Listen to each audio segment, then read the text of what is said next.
فيها بإذن ربهم من كل أمر سلام هي حتى مطلع الفجر وقال النبي الكريم صلى الله عليه وسلم في الحديث عن أبي هريرة رضي الله تعالى عنه عن النبي صلى الله عليه وسلم قال من قام ليلة القدر إيمانا واحتسابا غفر له ما تقدم من ذنبه متفق عليه উপস্থিত শ্রদ্ধেয় সম্মানিত আজকের জুমার মুসাল্লিয়ান ইকরাম, সর্বাগ্রে আমরা সেই মহান করুণাময় রব্বুল আলামিনের প্রশংসা, নারে হামদ সানাত, নারে তারিফ করি, যিনি আমাদেরকে সমস্ত রকমের কাজ কর্ম ছেড়ে আমরা মসজিদে উপস্থিত হতে পেরেছি ইবাদতের উদ্দেশ্যে। তাই সকলে মিলে আর একবার বলে আলহামদুলিল্লাহ। তারপরে আমার ধর্মের গুরু, ধর্মের নেতা, সর্বকালের সর্বযুগের সর্বশ্রেষ্ঠ মহামানব জনাবে মুহাম্মদুর রাসূলুল্লাহ সকলে বলে সাল্লাল্লাহু আলাইহি ওয়াসাল্লাম, তিনার প্রতি সহস্র শান্তির ধারা বর্ষিত হোক। আল্লাহুম্মা সাল্লি আলাইহি ওয়া সাল্লিম বারিক আলাইহি। আমি আপনাদের সম্মুখে পবিত্র কালামুল্লাহ থেকে সূরাতুল কাদার তেলাওয়াত করেছি। রাসূলুল্লাহ সাল্লাল্লাহু আলাইহি সাল্লামের বুখারী মুসলিম থেকে একটি হাদিস তুলেছি। সেই হাদিস এবং কোরআনকে সামনে রেখে আমি আমার সংক্ষিপ্ত তথ্যবলের বিবরণ তুলে দেওয়ার চেষ্টা করিব ইনশাআল্লাহুল আজিজ। ওয়া তৌফিকি ইল্লা বিল্লাহ, আলাইহি তাওয়াক্কালতু ওয়া ইলাইহি উনীব। সেই বিষয় হচ্ছে রমজান মাসের শেষ দশকের করণীয়। রমজানুল মুবারক মাস আমাদের অতিবাহিত হচ্ছে আলহামদুলিল্লাহ। আমাদের আজ থেকে প্রায় 30টি রোজা, 20টি রোজা আমাদের অতিবাহিত রানিং হতে চলতেছে। সেই সাহাবা একরামরা এবং নবী করিম সাল্লাল্লাহু আলাইহি ওয়াসাল্লাম শেষ দশকের আমল কি ছিল তার আগে একটা কথা বলি। আমরা এই সিয়াম রমজান মাস আমাদের চলতেছে। এই রমাদান হচ্ছে ফরজ, সিয়াম পালন করতে হবে।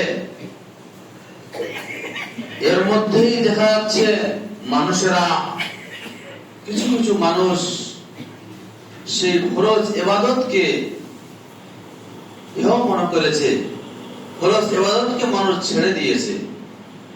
ফরজ ইবাদতকে মানুষ ছেড়ে দিয়ে নির্লজ্জের মতো দোকানে, বাজারে আর কোথাও জায়গায় সেখানে তারা নানান ধরনের খাদ্যদ্রব্য খাচ্ছে, পানাহার করছে। সেটা আমরা দেখতে পাচ্ছি বা দেখা যায়। নবী আকরাম সাল্লাল্লাহু আলাইহি সাল্লাম বলছেন, মিম্বারের খুতবায় উঠে প্রথম এসে বলছে আমিন, দ্বিতীয় সিঁড়িতে পা দিয়ে বলছে আমিন, তৃতীয় সিঁড়িতে পা দিয়ে বলছে আমিন। সাহাবায়ে কেরামরা আশ্চর্য, নবী করিম সাল্লাল্লাহু আলাইহি সাল্লাম আমিন আমিন বলছেন কেন? তিনারা বলছে যে কেন এইভাবে আপনি আমিন আমিন করে বলছেন? রাসূলুল্লাহ সাল্লাল্লাহু আলাইহি সাল্লাম বলছেন, আমার কাছে জিবরিল এসেছিল, প্রথম সিঁড়িতে পা দিয়ে আমি যখন আমিন বলি তখন জিবরিল বলেছিল, এই শাবান মাস, রমজান মাসকে যদি কেউ পায় এবং সে যদি ঈমানের সহিত নেকির আশায় এর সিয়ামকে পালন না করে, তার নাক ঘেঁষে যাক, সে তার ধূলিসাৎ হয়ে যাক, তার নাক আলুত হয়ে যাক। এভাবে বোঝাচ্ছেন। তৃতীয় সিঁড়িতে পা দিয়ে বলছেন কেন আপনি আমিন বললেন? বলছে জিবরিল আলাইহিস সালাতু ওয়াস সালাম আমাকে বলছেন, এই মানুষেরা যারা পৃথিবীর বুকে বেঁচে আছে এবং কি তার বৃদ্ধ পিতামাতাকে পেল, পাওয়ার পর তার হুসনে সুলুক করলো না, তাকে দেখলো না, তাকে আলোকিত করলো না, তার নাক ঘেঁষে যাক। এই কারণে আমিন বলেছিলাম দ্বিতীয় সিঁড়িতে। প্রথম সিঁড়িতে রোজা সিয়াম পালনকারী মানে পরিত্যাগ করেছে, ওই জন্য আমিন বলেছিলাম। চতুর্থ তৃতীয় শ্রেণীতে পা দিয়ে আমিন বলার উদ্দেশ্য এটাই ছিল, নবী আকরাম সাল্লাল্লাহু আলাইহি সাল্লাম বলছেন তার নাক ঘেঁষে যাক। আমার নবী, নবী আখির নবী হযরত মুহাম্মদুর রাসূলুল্লাহ সাল্লাল্লাহু আলাইহি সাল্লাম কথাটা যে দরুদ পাঠ করে না, তার নাক ভেসে যায়। ওই জন্য দ্বিতীয় শ্রেণীতে পা দিয়ে আমিন বলেছিলাম। নবী আকরাম সাল্লাল্লাহু আলাইহি সাল্লাম এভাবে বলে বোঝাচ্ছে। তাহলে আমার বলার উদ্দেশ্য হচ্ছে কি, যে আজকে আমরা নবী আকরাম সাল্লাল্লাহু আলাইহি নাম শুনবো, সঙ্গে সঙ্গে দরুদ সাল্লাল্লাহু আলাইহি সাল্লাম বলবো। আজকে আমাদেরকে বলতে হয় বলুন সাল্লাল্লাহু আলাইহি সাল্লাম। এ কথা কেমন? আজকে একটা মানুষকে যদি শেখা হয়, সে অনেকদিন শিখে যাবে, কিন্তু আজকে আমরা যদি না বলি বলুন, তাহলে ব্লক বলে না। তাহলে নবী করিম সাল্লাল্লাহু আলাইহি সাল্লামের নাম শুনলে আমাদেরকে কি করতে হবে? সাল্লাল্লাহু আলাইহি সাল্লাম বলতে হবে। এই কারণে নবী করিম সাল্লাল্লাহু আলাইহি সাল্লাম মিম্বারে ওঠার পরে তিন ছিড়তে পা দেওয়ার পরে এখানে আমিন বলা হয়েছে। মানে আমার বলার উদ্দেশ্য হচ্ছে কি, যারা আজকে এই সিয়ামকে পেল, পাওয়ার পর তারা হেয় মনে করলো, ইবাদত ত্যাগ করলো, মানে কোন নজর দিল না, ভ্রুক্ষেপ করলো না, কোন সেটাকে মূল্যায়ন করতে পারছে না, পারলো না, তার না ভেসে যাক। নবী করিম সাল্লাল্লাহু আলাইহি ওয়াসাল্লাম সেটা বলছেন। তাহলে আমরা বুঝতে পারি যে আজকে আমাদের বাজারে গাজারে যেখানে সেখানে মানুষেরা ইসলাম পিপাসু, এরা আব্দুর রাজ্জাক, আব্দুল সাত্তার, আব্দুর রহমান, আব্দুল খলিল, আব্দুল জলিল, এই সমস্ত লোকেরা পানাহার খাদ্যদ্রব্য তারা কি করছে, মানে ওপেন ভাবে, খোলামেলা ভাবে তারা আল্লাহকে, মানে আল্লাহর পাক রব্বুল আলামিনের ইবাদতকে, এই ধরস্কৃত ইবাদতকে তারা আঙ্গুল দেখাচ্ছে। চলে আসি আল্লাহ পাক রব্বুল আলামিনের নবী এবং সাহাবায়ে কেরামদের শেষ দশকের করণীয় কি, সেই বিষয়ের উপর আলোচনা। আল্লাহ পাক রব্বুল আলামিন বলছেন সূরাতুল কদর, সূরা কদরে আল্লাহ পাক রব্বুল আলামিন বলছেন, ইন্না আনজালনাহু ফি লাইলাতিল কদর ওয়া মা আদরাকা মা লাইলাতুল কদর। আল্লাহ পাক রব্বুল আলামিন এখানে আয়াত এই সূরার মধ্যে বলছেন যে ইন্না আনজালনাহু ফি লাইলাতিল কদর, আপনি কি জানেন, নিশ্চয় মানে ইন্না আনজালনাহু ফি লাইলাতুল কদর, আল্লাহ পাক রব্বুল, নিশ্চয় আল্লাহ পাক রব্বুল আলামিন এই রাত্রিতে এই কোরআনুল কারীমকে অবতীর্ণ করেছেন। কোরআনুল কারীমকে, কোরআনুল কারীম বলতে কি, কোরআনুল কারীম নামটা আমরা সবাই জানি, কিন্তু যখন তাকে বলা হবে যে আলিফ লাম থেকে নিয়ে পড়া চালু করো, তখন তার লুঙ্গি ঢিল, সে জানে না, সে পড়তে জানে না, সে বলছে আমি পড়তে জানি না। কিন্তু আল্লাহ পাক রব্বুল আলামিন এই রাত্রিতে কোরআনুল কারীমকে অবতীর্ণ করেছেন, সেটা সূরাতুল কদরের প্রথম আয়াত দ্বারা স্পষ্ট হয়, প্রথম আয়াত দ্বারা পরিষ্কার পরিস্ফুটিত হয় যে আল্লাহ পাক রব্বুল আলামিন এই মহান করুণাময় রব্বুল আলামিনের কোরআন আমরা সেই রাত্রিতে অবতীর্ণ হয়েছে, যেটা আমরা পেয়েছি, যেটা আমাদের গাইডলাইন, যেটা of in the last prophet হযরত মুহাম্মদুর রাসূলুল্লাহ সাল্লাল্লাহু আলাইহি সাল্লামের প্রতি নাজিল হয়েছে, অবতীর্ণ হয়েছে। সেই কোরআনুল কারীমকে আমরা আজকে মূল্যায়ন করি না। সেই কোরআনুল কারীম সেই এই রমজান মাসের শেষ দশকের রাত্রি বেলায় লাইলাতুল কদর রাত্রি, শবে কদর রাত্রি নামক, সেখানে আল্লাহ পাক রব্বুল আলামিন অবতীর্ণ করেছেন। ওমা আদরাকা মা লাইলাতুল কদর, আপনি কি জানেন, আপনি কি জানেন লাইলাতুল কদর কি? আপনি কি জানেন? এখানে আপনি বলতে কে? আপনি বলতে এখানে কে? আপনি বলতে এখানে নবী আকরাম সাল্লাল্লাহু আলাইহি সাল্লাম। আপনি বলতে আপনি কি জানেন লাইলাতুল কদর কি? ওমা আদরাকা মা লাইলাতুল কদর, আপনি কি জানেন লাইলাতুল কদর কি? বলছে তানাজ্জালুল মালায়েকাতু ওয়ার রূহ, তারা ওমা আদরাকা মা লাইলাতুল কদর, লাইলাতুল কদর খায়রুম মিন আলফি শাহর, বলছে খায়রুম মিন আলফি শাহর, সেটা হচ্ছে 1000, সেটা হচ্ছে 1000 মাসের থেকেও একটা রাত্রি, 1000 মাসের থেকেও একটা উত্তম রাত্রি, সেটা হচ্ছে লাইলাতুল কদর। 1000 রাত্রি যদি আপনি ক্যালকুলেশন করতে চান, তাহলে হচ্ছে 83 বছর, প্রায় 83 বছর হচ্ছে 1000 রাত্রি। তার থেকেও অতি উত্তম সেই রাতটা হচ্ছে লাইলাতুল কদর, সেটা হচ্ছে শেষ দশকের, সেটা হচ্ছে শেষ দশকের রাত্রি বেজরগুলো, শেষ দশকের বেজর রাত্রিগুলো, সেগুলো আল্লাহ পাক রব্বুল আলামিন নবী আকরাম সাল্লাল্লাহু আলাইহি সাল্লাম কিভাবে করতেন সেটা আমি পরে আসছি। তাহলে বুঝা গেল, আমরা বুঝতে পারলাম যে 1000 মাসের থেকেও একটা উত্তম রাত্রি, সেটা হচ্ছে লাইলাতুল কদর। আপনি সেটাকে ক্যালকুলেশন করলে 83 বছরের মতো হবে। তাহলে বোঝা গেল, আপনি 1001 রাত্রি যদি আপনি ইবাদত করেন, এক রাত্রি যদি আপনি ইবাদত করেন, সেই লাইলাতুল কদর যদি আপনি পেয়ে যান, মানে আপনার ভাগ্যে যদি সেই রজনীটা জুটে যায়, তাহলে আপনি 83 বছর মানে মোটামুটি আপনি ইবাদত করলেন এক রাত্রিতে।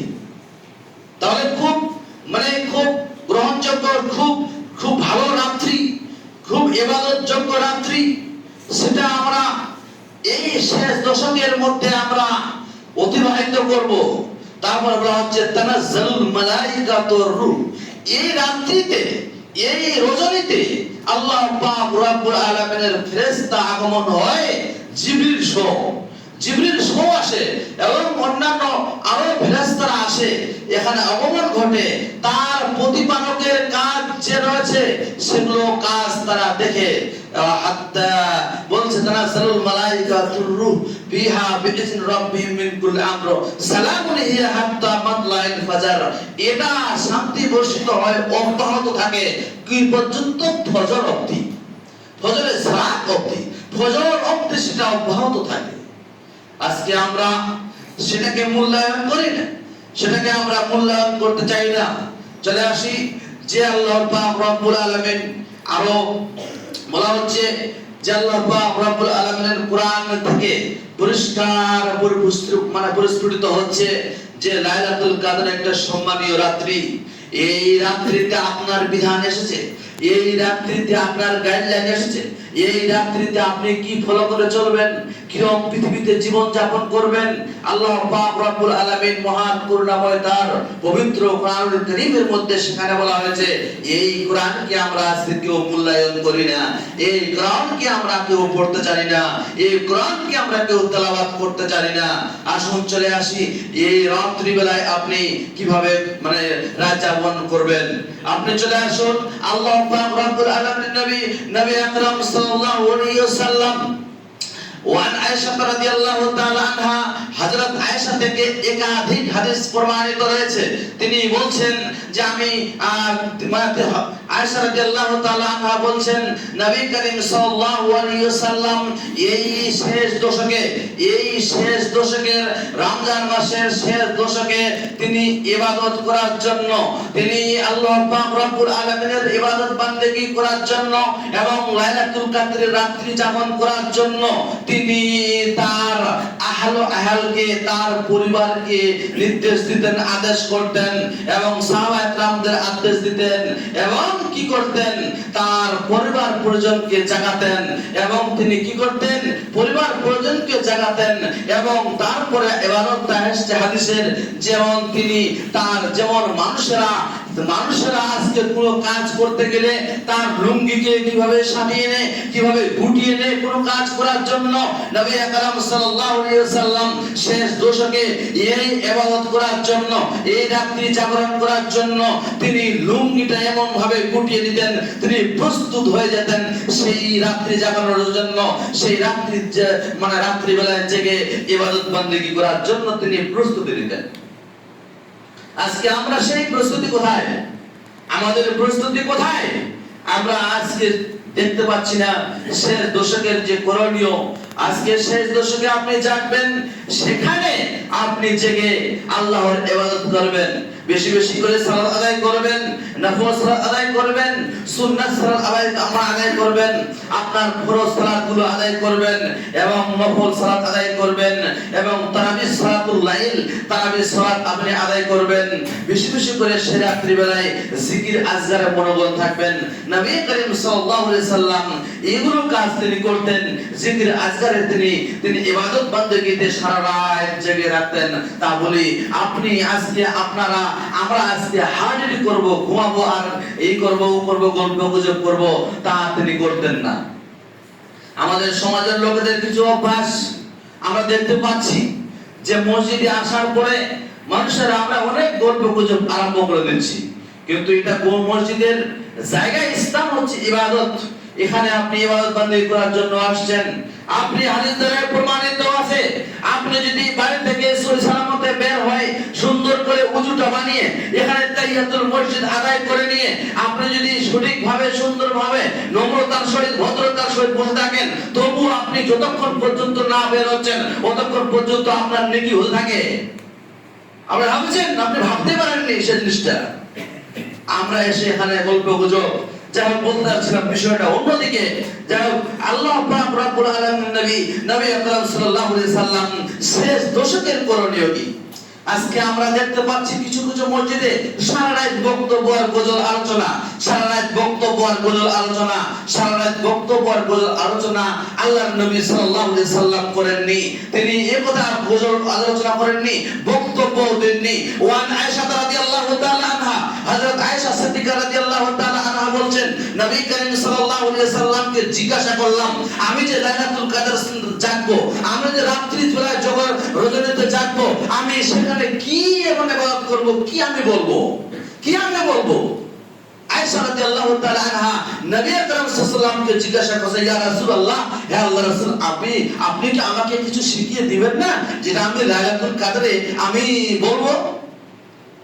নবী আকরাম সাল্লাল্লাহু আলাইহি ওয়াসাল্লাম শিখাচ্ছেন। এখানে বলেনি তুমি গজল বলো, এখানে বলেনি তুমি লম্বা বক্তব্য ছাড়ো, এখানে বলেনি মাইক বাজাও, এগুলো বলেনি। তিনি বলছেন, নবী করিম সাল্লাল্লাহু আলাইহি ওয়াসাল্লাম আয়েশাকে শিখিয়ে দিচ্ছেন, বলো ইন্নাকা আফুউন তুহিব্বুল আফওয়া ফাআফু আন্নি, আল্লাহুম্মা ইন্নাকা আফুউন তুহিব্বুল আফওয়া ফাআফু আন্নি। এর মানে হচ্ছে, আল্লাহ আমাকে ক্ষমা করো, তুমি ক্ষমাশীল, তুমি ক্ষমা করনেওয়ালা, তুমি ক্ষমাশীল এবং তুমি ক্ষমা করনেওয়ালা, তুমি ক্ষমা করতে ভালোবাসো। আল্লাহুম্মা ইন্নাকা আফুউন তুহিব্বুল আফওয়া ফাআফু আন্নি। এটা দোয়া পড়তে হবে লাইলাতুল কদর রাত্রিতে, এই দোয়াটাই পড়তে হবে। তারা বলতে চাচ্ছিলাম যে আমরা আয়েশা সিদ্দিকা রাদিয়াল্লাহু তাআলা আনহা থেকে হাদিসটা প্রমাণিত হয় যে তিনি তিরমিজি শরীফের হাদিসে এসেছে, হাদিস সহিহ, রাসূলুল্লাহ সাল্লাল্লাহু আলাইহি ওয়াসাল্লাম আয়েশাকে এই বাক্য শিখাচ্ছেন, আয়েশাকে এই বাক্য শিখাচ্ছেন। আর আমরা মাইক নিয়ে আর পিছনে নিয়ে গল্প গুজব আলোচনা হাবিবি আর হচ্ছে গো আর গজল আয়াতেন নিয়ে বসে থাকবো না। সেই রাত্রিতে আপনি সালাত আদায় করুন, আপনি দুরাকাত সালাত 1 ঘন্টা আদায় করুন না, আপনি দুরাকাত সালাত 100 বার মানে 2 ঘন্টা আদায় করুন না। কি আপনাকে বলছে? আপনি সালাত আদায় করবেন, কোরআন তেলাওয়াত করবেন সেই রাত্রিতে, সেই রাত্রিবেলায় কোরআন তেলাওয়াত করবেন। কিন্তু আজকে আমাদের কোরআন তেলাওয়াতকারী খুঁজে পাওয়া যাচ্ছে না। কোরআন ইসলাম ধর্মগ্রন্থের মধ্যে যেটা আমাদের উপরে যেই গাইডলাইন, যেই কিতাব ও বিন্দা লাস্ট প্রফেট হযরত মুহাম্মদ সাল্লাল্লাহু আলাইহি ওয়াসাল্লামের প্রতি নাযিল হয়েছে, অবতীর্ণ হয়েছে, সেই কিতাবকে আজকে মানুষেরা ভ্রুক্ষেপ করে না, নজর দেয় না। আমরা নাকি মুসলিম, আমরা নাকি মুসলিম বলে দাবি করি। চলে আসি, তাহলে বোঝা গেল যে লাইলাতুল কদর রাত্রিবেলা জাগরণ করব, আল্লাহর ইবাদত বান্দেগি করব।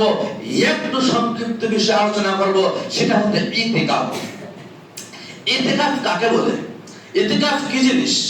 ইতিকাফ সুন্নাত, মুস্তাহাব, ওয়াজিব, ফরজ কি? ইতিকাফ শব্দ হচ্ছে আবিধানিক অর্থ হচ্ছে অবস্থান করা। ইতিকাফ আবিধানিক শব্দ হচ্ছে অবস্থান করা।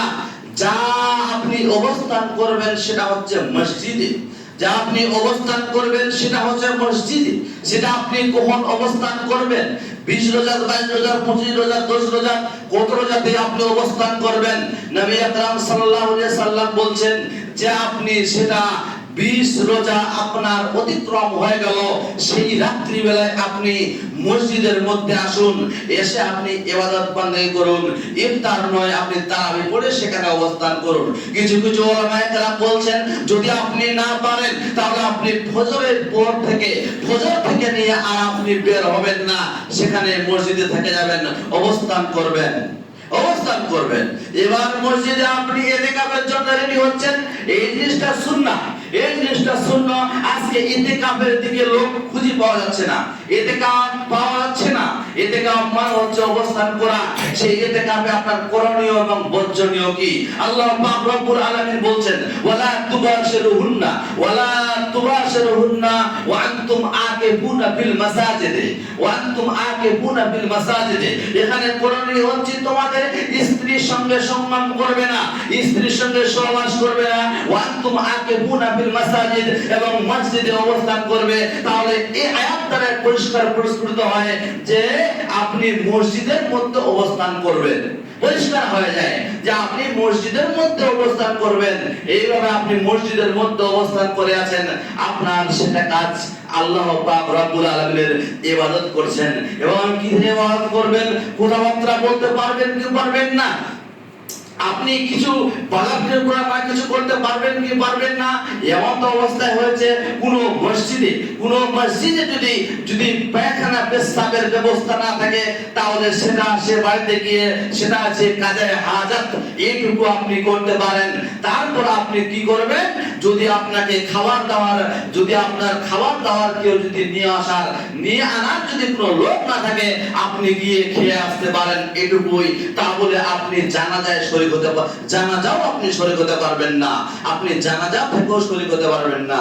কিছু আপনি যদি দায়ী হন, দায়ী মানে কে? দায়ী মানে ওকে বলা হয় ইসলাম প্রচারক। কোরআন হাদিসের আলো তার মধ্যে জ্ঞান আছে। লোককে বোঝানোর জন্য আপনি কিছু জায়েজ নাজায়েজ কথা বলতে পারেন। জায়েজ নাজায়েজ কথা বললে আপনি আলোচনা আব্দুল সাত্তারকে আপনি শিখাতে পারেন, এটা আপনি করতে পারেন। এই প্রয়োজনীয় জিনিস ছাড়া আপনি করতে পারেন না, এই প্রয়োজনীয় জিনিস ছাড়া আপনি করতে পারবেন না। অর্থাৎ আজ থেকে 20 তারিখ, আজ থেকে শেষ দশক থেকে নিয়ে 20 দশক শেষ হয়ে 20 থেকে আপনি 10 দিন এটা মসজিদের মধ্যে অবস্থান করবেন, আল্লাহ পাক রব্বুল আলামিনের ইবাদত বান্দেগি করবেন, ইবাদত বান্দেগি করবেন। এখন আপনি ইবাদত বান্দেগি করছেন, করতে করতে আপনি যেগুলো আপনার কাজে হাজাত যদি মসজিদে না থাকে, নিশ্চয়ই আমাদের উচিত হবে যে সেই মসজিদে ওই ব্যক্তিকে ব্যবস্থাপনা করার জন্য, তার যে ব্যবস্থাপনা, তার যে মানে বাথরুম পেশাবখানা যদি না থাকে, সেটা তার ব্যবস্থা করার জন্য ইল্লা মাশাআল্লাহ এখন প্রত্যেকটা মসজিদে আমরা দেখেছি যে সেই ব্যবস্থাপনা আমাদের কমপ্লিট হয়ে আছে। কিন্তু আমাদের এই সুন্নাহ পালন করার জন্য লোক চেরাক নিয়ে খুঁজে বেড়ান, খুঁজে পাওয়া যায় না।